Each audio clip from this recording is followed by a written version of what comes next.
Everybody, welcome back to the Football Moments YouTube channel. And today we are breaking down I really don't know what to call it. I mean, it's not a fight, it's not a brawl. Is it a dust-up? Is it a fracas? It's more of a two-step, really. Anyways, it all starts when a foul gets called on El Neni for a high elbow into the back of the head of Fornals. And I'm not a referee, but I'm pretty sure that this is illegal. Now, Bowen tries to take the free kick quickly, but Martinelli, using his elite football shithousery IQ, knows to break up this quick passage of play so that Arsenal's defense can get back. And Mike Dean, using his experience as a terrible referee, knows not to book him for it. So now that play has been effectively broken up and the Arsenal defense has been given time to get back, we are ready to resume play. Nope, Nketiah kicks the ball away again, and it all starts to kick off. Now, for some reason here, Cresswell goes to pick up the ball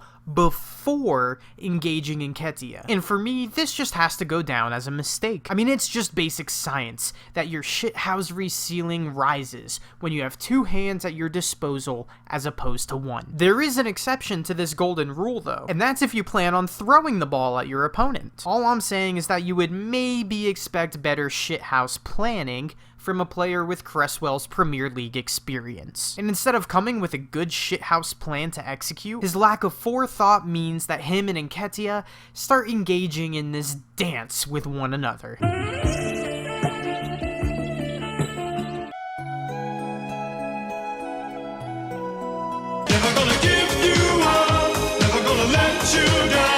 However, this dance in the moonlight is interrupted by Fornals, who I think was just starting to maybe get a little bit jealous. And he goes on to actually grab Eddie by the face here. Now, I think it's an important time in this video to point out just how terrible Mike Dean is. Like, he is so close to Fornals putting his hands onto Eddie's face that Fornals literally bumps into him after doing it, yet somehow escapes without even a yellow card. I know Mike Dean is retiring at the end of the season, and good riddance, but watching him in this instant gives out serious "I'm retiring in a couple of weeks" vibes. Like, he really couldn't care less about what happens here. He only moves maybe one, maybe two steps. Anyways, after Eddie and Cresswell's Brokeback Mountain cameo, everyone starts flying into the mix, and in this massive shoving match, there aren't very many interesting storylines, except for Declan Rice, that is. He comes in and initially seems less angry and just more upset. Little backstory, him and Eddie used to play in the Chelsea Academy together,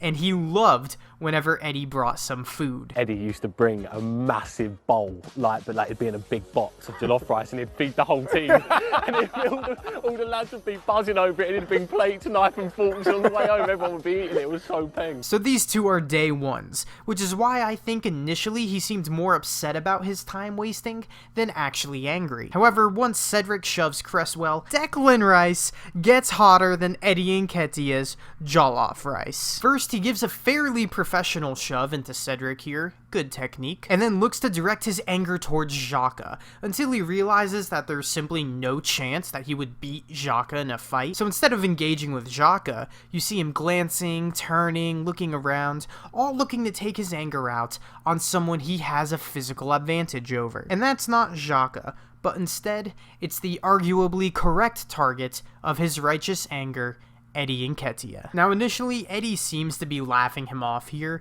but all that does is piss off Declan Rice even more. And I wish for nothing more than the ability to read lips in this moment. If there is anybody out there with the ability to do so, then please let me know. Your services would be put to excellent use here at the Football Moments YouTube channel. And man, Declan Rice is heated. He just can't let it go. He is holding on to this argument harder than Everton are trying to hold on to staying in the Premier League. Eventually, though, he does calm down. Odegaard is able to prove that he's worthy of the captain's armband and pulls Eddie away, laughing while he does it. And things end with Arsenal getting another victory on their way to a top 4 finish. In any case, that about wraps up all of the shenanigans that occurred in yesterday's match. All I have to say at this point is that I just hope that before the end of the season, we get someone to throw a punch in an on-field altercation. Not because I love violence, not because I have anger in my heart, But because Maguire is injured for the rest of the season, so I'm going to need some other place